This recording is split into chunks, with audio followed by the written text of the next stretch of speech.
చేస్తా ఉన్నారు. నేను చెప్తా ఉన్నాను, ఈ తప్పుడు కేసులు పెట్టి ఎన్ని రోజులు బెదిరిస్తారు, ఈ రకంగా ఎంతమందిని జైల్లో పంపుతారని కూడా అడుగుతా ఉన్నారు. ప్రజలు గమనిస్తా ఉన్నారు. ఎందుకంటే జగన్మోహన్ రెడ్డి గారు ముఖ్యమంత్రిగా ఉన్న 5 సంవత్సరాల కాలంలో 2,70,000 కోట్ల పైచిలుకు, లక్షల కోట్ల పైచిలుకు పేదవారికి సంక్షేమ కార్యక్రమాల రూపంలో డబ్బులు ఇచ్చిన మాట వాస్తవం కాదని అడుగుతా ఉన్నారు. ఈ రాష్ట్రంలో సచివాలయాన్ని ఏర్పాటు చేసి ఏకకాలంలో 1,30,000 మందికి ఈరోజు ఉద్యోగాలు కల్పించి ఈరోజు బ్రహ్మాండంగా వాళ్ళని ఉద్యోగాలు చేసుకున్నమాట వాస్తవం కాదని అడుగుతా ఉన్నాను. ఏదైనా ఆ వైపు ఏమైనా అడుగులేశారని ఈరోజు ఈ ప్రభుత్వాన్ని నిలదీస్తా ఉన్నాం. ఇది ఎల్లకాలం ఉండదు. నేను చెప్తా ఉన్నాను, ఈ కూటమి ప్రభుత్వంలో ఉండే నాయకులకు కానీ, ముఖ్యంగా తెలుగుదేశం నాయకులకు కానీ ఈరోజు పోలీసులను అడ్డం పెట్టుకుని మాకేం కాదు, మేమేం చేసినా కూడా చెల్లుబాటు అవుతుంది అనే క్రమంలో ఈరోజు దాడులు చేస్తా ఉన్నారు, అక్రమంగా కేసులు పెడతా ఉన్నారు. నేను ఒకటే చెప్తా ఉన్నాను, అన్నీ కూడా ఎవరైతే గీత దాటి అన్యాయంగా మా యొక్క కార్యకర్తలు వేధించారో, మా కార్యకర్తల మీద తప్పుడు కేసులు పెట్టారో 1కి 10 అనుభవిస్తారు ఖచ్చితంగా. ఎవరిని కూడా వదిలిపెట్టే ప్రశ్న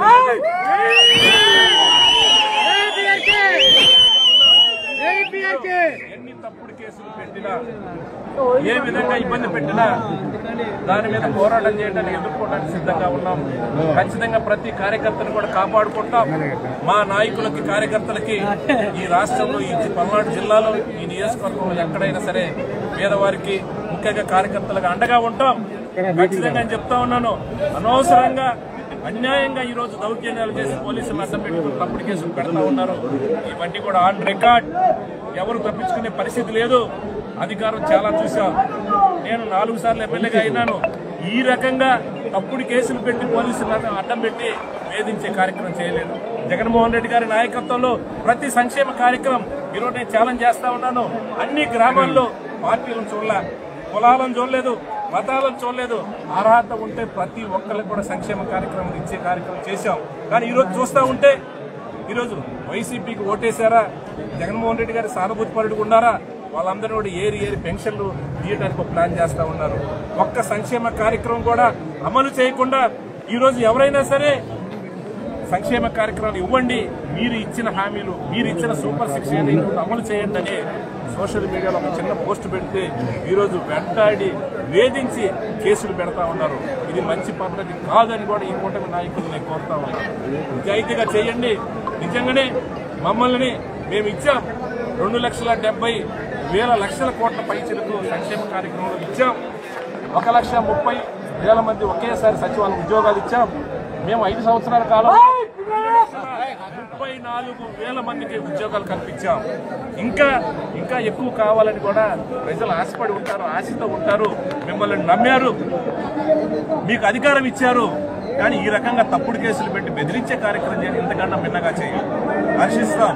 ఇంతకన్నా మిన్నగా కూడా మీరు ఖచ్చితంగా కూడా ప్రజలకు ఉద్యోగాలు ఇవ్వండి, సంక్షేమ కార్యక్రమాలు ఇవ్వండి, మాకన్నా ఎక్కువ చేయండి, హర్షిస్తాం. కానీ అడగకూడదు, గొంతు నొక్కే కార్యక్రమంతో ఈరోజు తప్పుడు కేసులు పెట్టి దౌర్జన్యం చేసే కార్యక్రమం చేయడం ఇది పద్ధతి కాదు. ఎందుకంటే నేను 30 సంవత్సరాల నుంచి పల్నాడులో రాజకీయం చూస్తా ఉన్నాను. నేను 4 సార్లు ఎమ్మెల్యేగా అయినాను. ఇలాంటి బెదిరింపులు చాలా చూసాం. వీళ్ళు కేసులు పెట్టినా, ఇబ్బంది పెట్టినా తాత్కాలికంగానే చేస్తూ ఉంటారు. ఎందుకంటే గతంలో కూడా మేము అధికారంలో ఉన్నాం, కానీ ఈ రకంగా ఎప్పుడు కూడా వన్ సైడ్ గా కూడా వేధించే కార్యక్రమం చేయాల, ఆస్తులు లాక్కునే కార్యక్రమం చేయలేదు. నిజాయితీగా చేశాం. ఎక్కడ కూడా ఏ గ్రామంలో, ఏ తండాలో, ఏ వార్డులో కూడా ఏ ఒక్క సంక్షేమ కార్యక్రమం విషయంలో పేదవాడికి అన్యాయం చేసే కార్యక్రమం ఎప్పుడు చేయాల. ఈరోజు అన్నింటిలో కూడా ఏదో వంక పెట్టేసి ఈరోజు సంక్షేమ కార్యక్రమం ఎత్తేసే కార్యక్రమం చేస్తా ఉన్నాం. ఖచ్చితంగా రాబోయే రోజుల్లో ప్రజల పక్షాన పోరాడతాం. వాళ్ళు ఇచ్చిన హామీలు ఏదైతే ఉన్నాయో సంక్షేమ కార్యక్రమం 100% ఇచ్చే కార్యక్రమంలో ప్రజల పక్షాన అన్ని విధాలా కూడా మేము పోరాటాలు చేస్తామని కూడా ఈ సందర్భంగా తెలియజేస్తా ఉన్నాం. నేను చెప్తాను, మాచర్ల నియోజకవర్గంలో ఉండే పార్టీ నాయకులకు, కార్యకర్తలు అందరినీ కూడా ధైర్యంగా ఉండండి. ఏదైనా సరే మనల్ని ఇబ్బంది పెట్టిన వాళ్ళు ఎక్కడికి పోరు. ఖచ్చితంగా ఈ పోలీసులను అడ్డం పెట్టుకుని ఏదైతే మనల్ని ఇబ్బంది పెడతా ఉన్నారో ఆ రోజు వస్తుంది. ఎవరైనా సరే తగిన మూల్యం చెల్లించుకోవాల్సింది లేదు. ఎందుకంటే మనం సమన్వయంతో ఉందాం, ఎక్కడ కూడా మనం అన్యాయం చేయలేదు. కాకపోతే లోపల ప్రచారం చేసి, తప్పుడు ప్రచారం చేసి ఏదో జరిగిపోతుందని వాళ్ళ అవసరాల కోసం అందించే కార్యక్రమం చేస్తా ఉంటారు. కాలం చాలా విలువైనది. ఖచ్చితంగా రాబోయే రోజుల్లో ప్రజలందరూ తెలుసుకుంటారు. ఏదైనా సరే నేను ఈ కూటమి నాయకులను నేను డిమాండ్ చేస్తా ఉన్నాను. విద్యుత్ ఛార్జీలు వెంటనే తగ్గించాలని డిమాండ్ చేస్తా ఉన్నాను.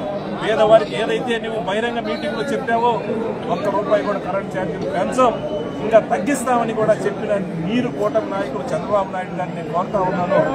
మీరు కరెంట్ ఛార్జీలు తగ్గించండి, పేదల మీద భారం మోపొద్దండి. ఎందుకంటే మీరు ఇచ్చిన హామీలు అమలు చేయండి.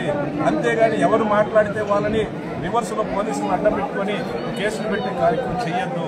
ఎందుకంటే ఇంకా రాజకీయం చాలా ఉంది.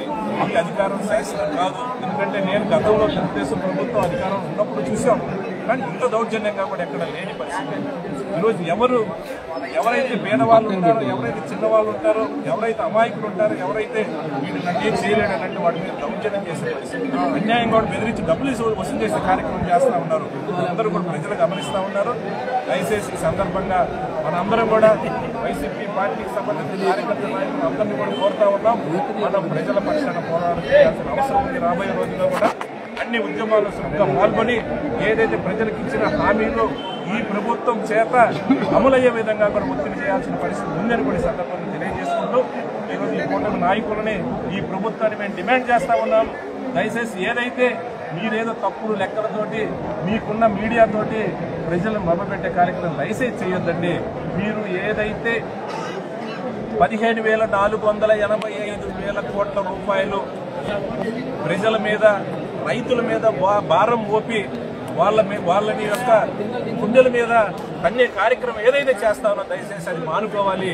మీరు అన్నమాట ప్రకారం ఏదైతే కరెంటు ఛార్జీలు తగ్గించాలని కూడా సందర్భంగా చేస్తా ఉన్నారు. ఎందుకంటే ఆ రోజు తెలియదా, లేస్తే జగన్మోహన్ రెడ్డి గారు ఏదో చేశారు అందువల్ల మేము పెంచుతున్నామని స్టేట్మెంట్ ఇస్తా ఉన్నారు.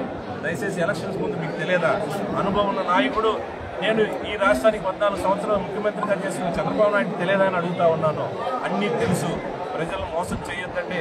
దయచేసి ఏదైతే విద్యుత్ ఛార్జీలో మీరు పెంచిన ఏదైతే ఇమీడియట్గా తగ్గించాలి. మీరు అన్నమాట నిలబెట్టుకోవాలని కూడా ఈ సందర్భంగా వైఎస్ఆర్ పార్టీ తరఫున డిమాండ్ చేస్తాం. నేను చెప్తా ఉన్నాను, ఈ తప్పుడు కేసులు పెట్టి ఎన్ని రోజులు బెదిరిస్తారు, ఈ రకంగా ఎంతమందిని జైల్లో పంపుతారని కూడా అడుగుతా ఉన్నారు. ప్రజలు గమనిస్తూ ఉన్నారు. ఎందుకంటే జగన్మోహన్ రెడ్డి గారు ముఖ్యమంత్రిగా ఉన్న 5 సంవత్సరాల కాలంలో 2,70,000 కోట్ల పైచిలుకు, లక్షల కోట్ల పైచిలుకు పేదవారికి సంక్షేమ కార్యక్రమాల రూపంలో డబ్బులు ఇచ్చిన మాట వాస్తవం కాదని అడుగుతా ఉన్నారు. ఈ రాష్ట్రంలో సచివాలయాన్ని ఏర్పాటు చేసి ఏకకాలంలో 1,30,000 మందికి ఈరోజు ఉద్యోగాలు కల్పించి ఈరోజు బ్రహ్మాండంగా వాళ్ళని ఉద్యోగాలు చేసుకున్నమాట వాస్తవం కాదని అడుగుతా ఉన్నాను. ఏదైనా ఆ వైపు ఏమైనా అడుగులేశారని ఈరోజు ఈ ప్రభుత్వాన్ని నిలదీస్తా ఉన్నాం. ఇది ఎల్లకాలం ఉండదు. నేను చెప్తా ఉన్నాను, ఈ కూటమి ప్రభుత్వంలో ఉండే నాయకులకు కానీ, ముఖ్యంగా తెలుగుదేశం నాయకులకు కానీ ఈరోజు పోలీసులను అడ్డం పెట్టుకొని మాకేం కాదు, మేమేం చేసినా కూడా చెల్లుబాటు అవుతుంది అనే క్రమంలో ఈరోజు దాడులు చేస్తా ఉన్నారు, అక్రమంగా కేసులు పెడతా ఉన్నారు. నేను ఒకటే చెప్తా ఉన్నాను, అన్నీ కూడా ఎవరైతే గీత దాటి అన్యాయంగా మా యొక్క కార్యకర్తలు వేధించారో, మా కార్యకర్తల మీద తప్పుడు కేసులు పెట్టారో 1కి 10 ఇంతలు అనుభవిస్తారు. ఖచ్చితంగా ఎవరిని కూడా వదిలిపెట్టే ప్రశ్న